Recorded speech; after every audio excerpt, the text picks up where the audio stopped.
Hello friends, and welcome to Adventures in Pixieland. My name is Amy.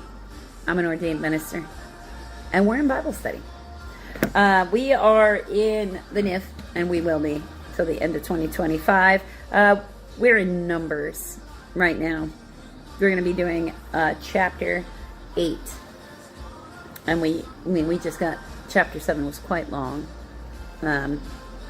We went over that yesterday, where it was all the offerings from all the tribes for the dedication of the altar, of the Ark of the Testimony. Okay, so setting up the lamps. The Lord said to Moses, "Speak to Aaron and say to him, when you set up the 7 lamps, they are to light the area in front of the lampstand."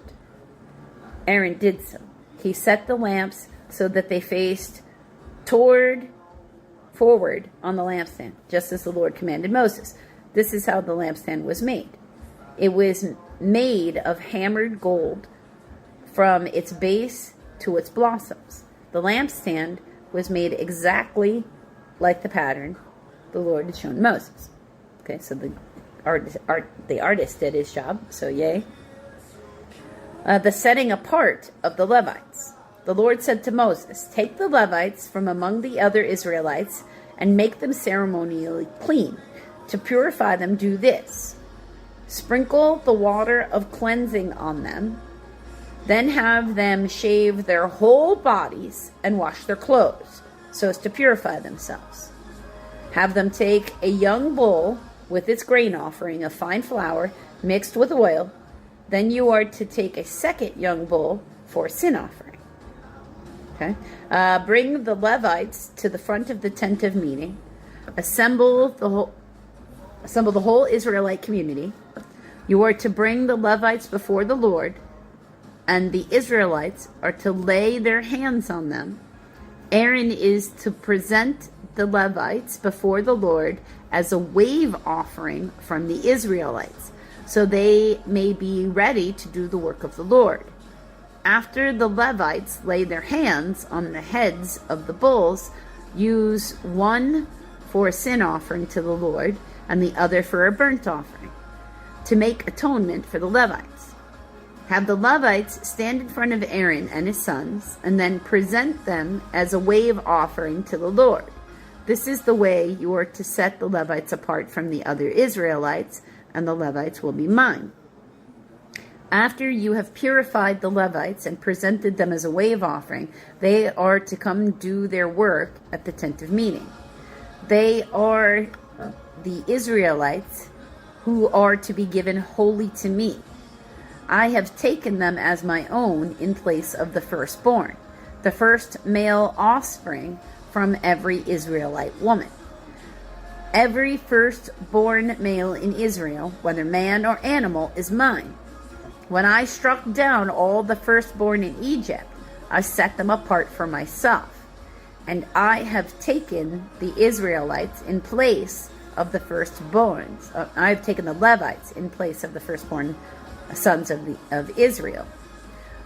Of the Israelites, I have given the Levites as a gift to Aaron and his sons to do the work at the tent of meeting on behalf of the Israelites, and to make atonement for them, so that no plague will strike the Israelites when they go near the sanctuary. So there's far too many people to have to do work for, to purify, than Aaron and his 2 sons. It's too many people.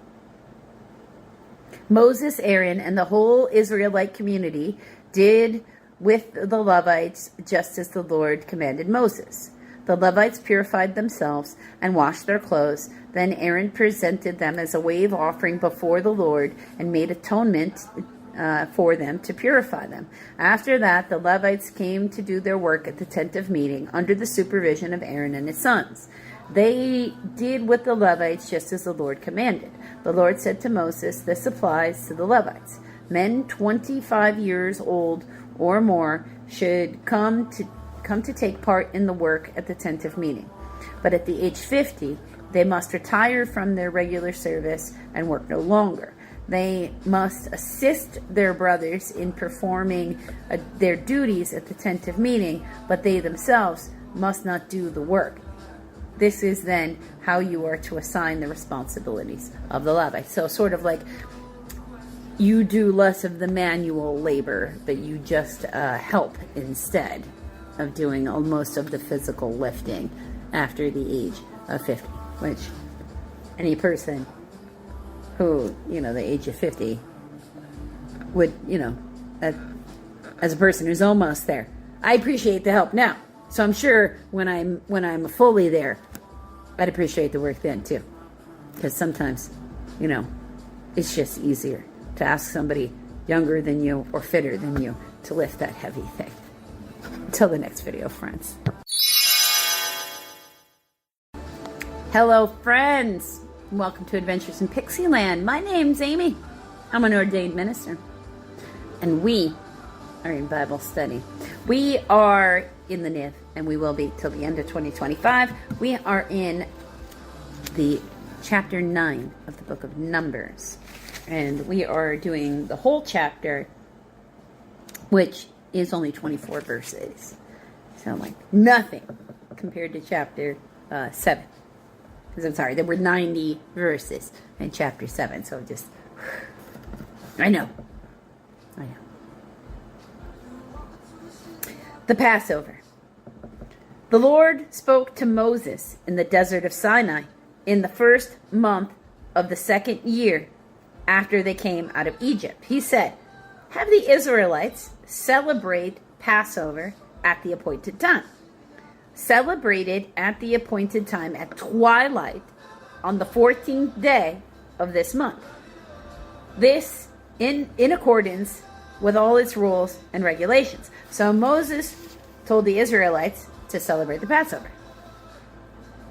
And they did so in the desert of Sinai at twilight on the 14th day of the first month. The Israelites did everything just as the Lord commanded Moses. But some of them could not celebrate the Passover on that day because they were ceremonially unclean on account of a dead body. So they came to Moses and Aaron that same day and said to Moses, we have become unclean because of a dead body.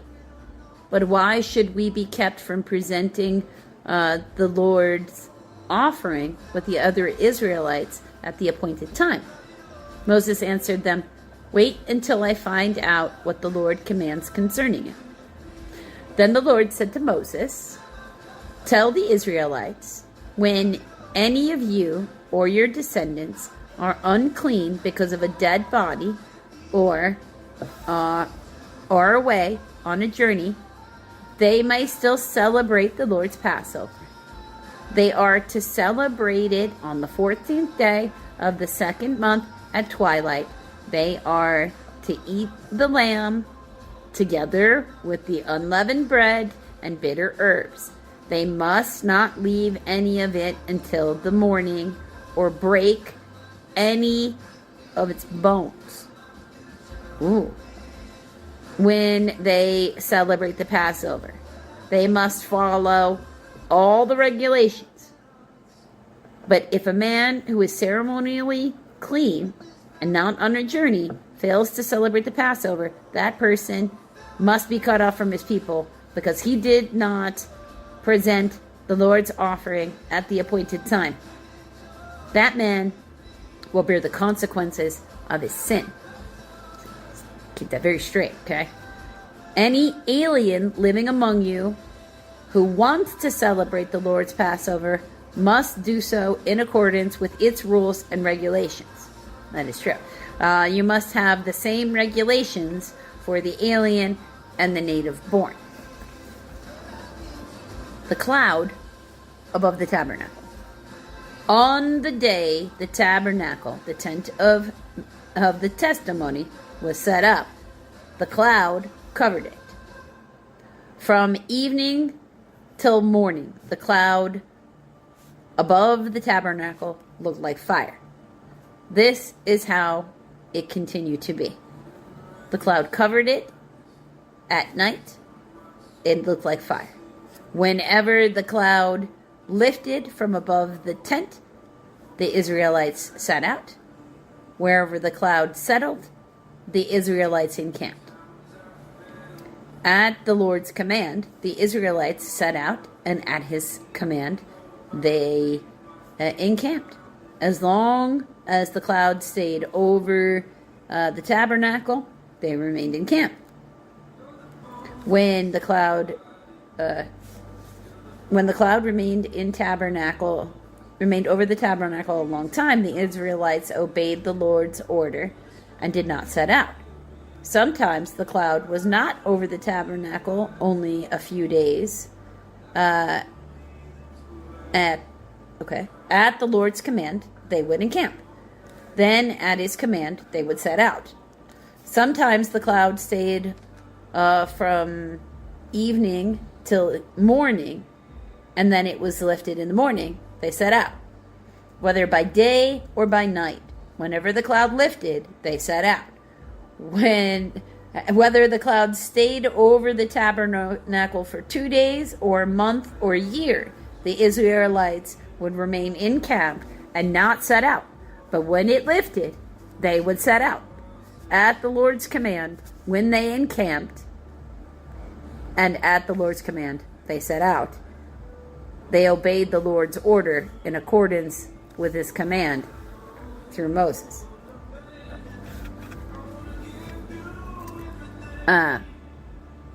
So, just in case there's somebody out there who's got this feeling like maybe they should move to this location, this would be a move. If you feel like the Lord is commanding you to move. It's okay. And anywhere he tells you to go, he's going to make sure you're taken care of there. That's the beauty of the Lord, right? Until the next video, friends.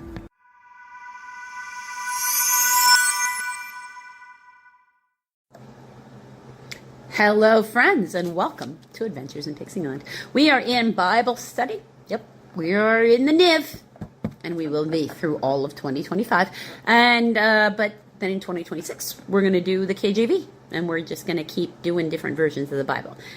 We are in the book of Mark. We are in chapter 13, and we are doing 1 through 37. So let's jump in. The signs at the end of an age, or the age, I should say, at the end of the age. What age? We are in the church era. So I would say the end of the church era. But we'll see, right? Chapter 13, verse 1. As he was leaving the temple, one of his disciples said to him, "Look, teacher, what massive stones, what magnificent buildings." "Do you see all these great buildings?" replied Jesus. "Not one stone will be left on another. Every one will be thrown down." As Jesus was sitting on the Mount of Olives opposite the temple, Peter, James, John, and Andrew asked him privately, "Tell us, when will these things happen? And what will be the sign that they are about to be fulfilled?" Jesus said to them, "Watch out that no one deceives you. Many will come in my name, claiming I am he, and will deceive many. When you hear of wars and rumors of wars, do not be alarmed. Such things must happen, but the end is still to come. Nations will rise against nation and kingdom against kingdom. There will be earthquakes in various places and famines.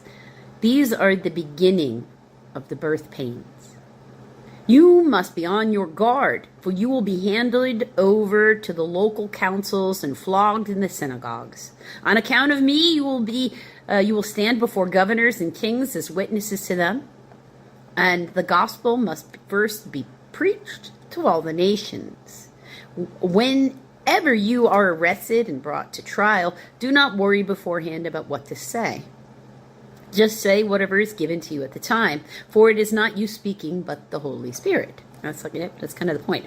Brother will betray brother to death, and father his child. Children will rebel against their parents and have them put to death. All men will hate you because of me, but he who stands firm in the end will be saved. So you are meant to have strength of conviction in the face of adversity. Which means if you can't even handle that your friends think you're uncool because you don't want to do the sinning, then you don't have any moral fortitude. Right? You need to go pray that out with God, in my opinion. Verse 14. When you see the abomination that just causes desolation, it's actually one whole thing. When you see the abomination that causes desolation, Daniel 9:27, 11:31, and 12:11. Yeah, I'm going to just finish reading all of those, actually. Standing where it be, or he, does not belong. Okay? So understand what that means. He's talking about, someone maybe even in a position of power or something where he just doesn't belong. Let the reader understand. All right. Then let those who are in Judah flee to the mountains. Oh, well, I'm already in the mountains. Of course, I'm not in the mountains of Judah, but I'm already in the mountains. It's okay. Let no one on the roof of his house go down or enter the house to take anything out. Okay. Let no one in the field go back to his cloak. Oh, go back to get his cloak. Okay, you can't. All right, you can't have stuff. If you're called, you can't have. But I want to finish this one more thing. You can't really do that. How dreadful it will be in those days for pregnant women and nursing mothers. Pray that this will not take place in winter. Oh yeah, that would make it even worse. Because those will be days of distress unequaled from the beginning when God created the world until now, and never to be equaled again. Ooh. See, now that's very disturbing for me when you're looking at it from the scientific thing. Because when God was first creating the world, because they say this, they talk about this in the various things, which means they've been given some sort of additional fundamental scientific understanding explained to them in when they couldn't possibly understood, because the science didn't exist then. When the world was first created, we were molten rock. Imagine as if the whole planet, because it was just everything that was coming together and crashing together at such high speeds and an inferno, that it was all fire. Like, imagine as if, because there was no oceans yet, it was all lava, if you will. Like, it was all it had to be that hot for it to come together and solidify, to cool. To make the cooling process, there is an atmosphere, and rain happened, and that's what cooled what we now call the earth. And that atmosphere being in place and the making of the rain is where we end up getting, say things like, oceans and different things of this nature, okay? Our natural bodies of water. Because at the bottom of the ocean floor, it's not like you can swim from, you can dive in at one place and swim to the other side of the ocean all the way. No, there's the whole earth in between. You have to go around. You can't go through. Because there's dirt down there. There's ground. There's the ocean floor. Every piece of landmass in existence has a column of something, but usually the size of the landmass. So for the United States, it would be the size of the United States or something close to that, something that, anchors it down to the earth. Or if you kept digging down, you're going to keep hitting something to dig into until you get to the core from where you are. Because otherwise, we wouldn't stay. The whole landmass, if it didn't have that connection to the ocean floor, would sink. And that's not a maybe. Where divers are out there in the ocean, and that's true. So for it to be in a state like it was in the beginning when God made the world, what part of the world? What part of the creation? Like after the atmosphere or before the atmosphere? Because that's of particular interest to me. If the Lord had not cut short those days, no one would survive. But for those sake of the elect whom he has chosen, he has shortened them. At that time, if anyone says to you, look, here is the Christ, see, or Messiah, or look, there he is, do not believe it. For false Christs and false prophets will appear and perform signs and miracles to deceive the elect, if that were possible. Your job is to not be deceivable. So, be on your guard. I have told you everything ahead of time. So we've been pre-warned. But in those days, following that distress, the sun will be darkened. The moon will not give its light. Okay, so that sounds like an eclipse, but the problem with that was the moon not giving its light. If the sun is behind the moon in the course of an eclipse of the moon, we can see it. The sun is, reflecting off of it. It doesn't look dark. Like in a new moon, we can't see it.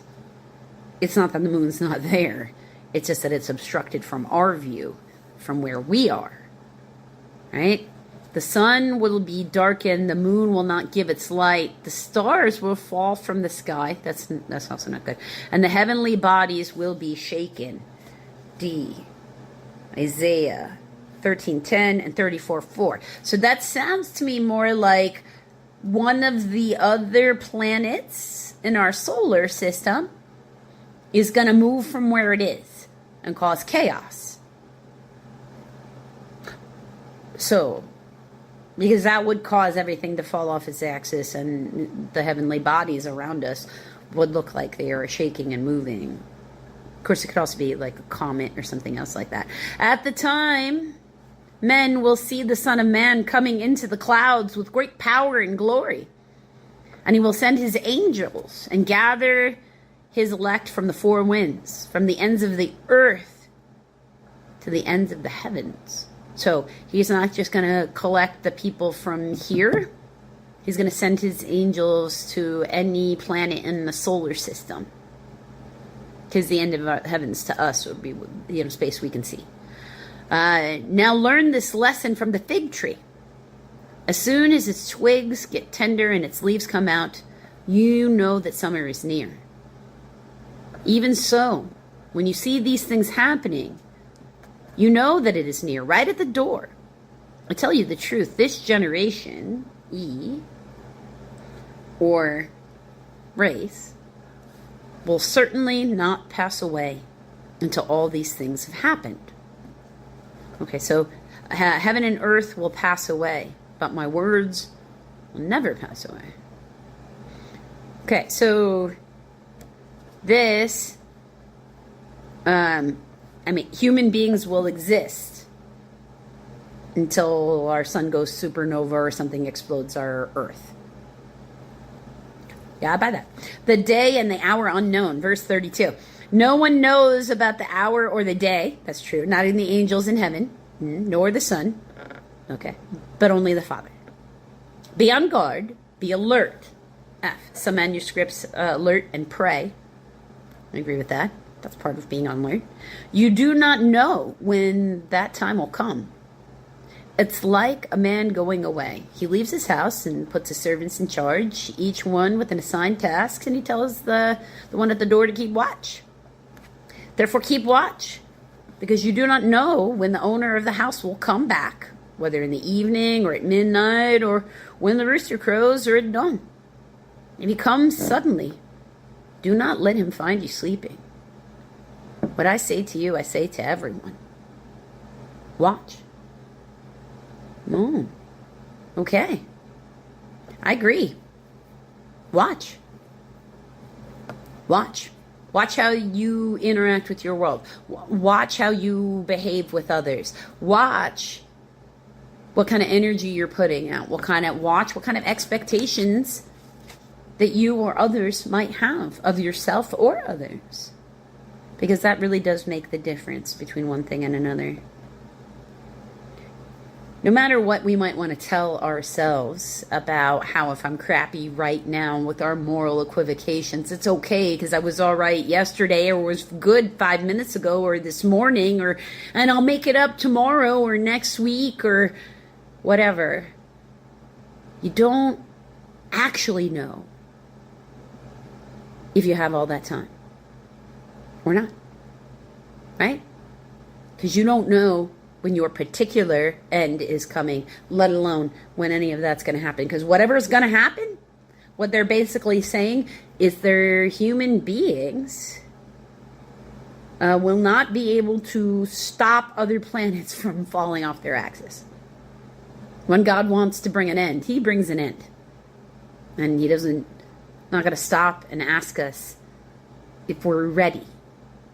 We're supposed to stay ready so we don't have to get ready. Which means make sure you're conducting yourself in the world that if you had to suddenly meet Jesus today, you have no reason to be ashamed of your behavior. Hello, friends, and welcome to Adventures in Pixieland. My name is Amy, and I am an ordained minister. We are in Bible study. We are in the Niv, and in this video, we are in Psalms, book 2, Psalm 50, and we're doing the whole psalm. It's a psalm of Asaph. The mighty one, God, the Lord, speaks and summons the earth from the rising of the sun to the place where it sets. From Zion, perfect in beauty, God shines forth. Our God comes and will not be silent. A fire devours before him, and around him a tempest rages. He summons the heavens above and the earth, that he may judge his people. Gather to me my consecrated ones, and who made a covenant with me by sacrifice. And the heavens proclaim his righteousness, for God himself is judge. Selah. Hear me, O my people, and I will speak. O Israel, and I will testify against you. I am God, your God. I do not rebuke you for your sacrifices or your burnt offerings, which are ever before me. I have no need of a bull from your stall or of goats from your pens. For every animal in the forest is mine. That's right, all the earth belongs to God. And the cattle on 1,000 hills. I know every bird in the mountains, and the creatures of the field are mine. If I were hungry, I would not tell you, for the world is mine, and all that is in it. Do I eat the flesh of bulls or drink the blood of goats? Sacrifice thank offerings to God. Fulfill your vows to the Most High and call upon me in the day of trouble. I will deliver you and you will honor me. But to the wicked, God says, what right have you to recite my laws and to take my covenant on your lips? You hate my instruction and cast my words behind you. When you see a thief, you join with him. You throw in your lot with the adulterers. When you use your mouth for evil and harness your tongue to deceit, you speak continually against your brother and slander your own mother's son. These things you have done, and I kept silent. You thought I was altogether like you. but I will rebuke you and accuse you to your face. Consider this, you who forgot God, or I will tear you to pieces with none to rescue.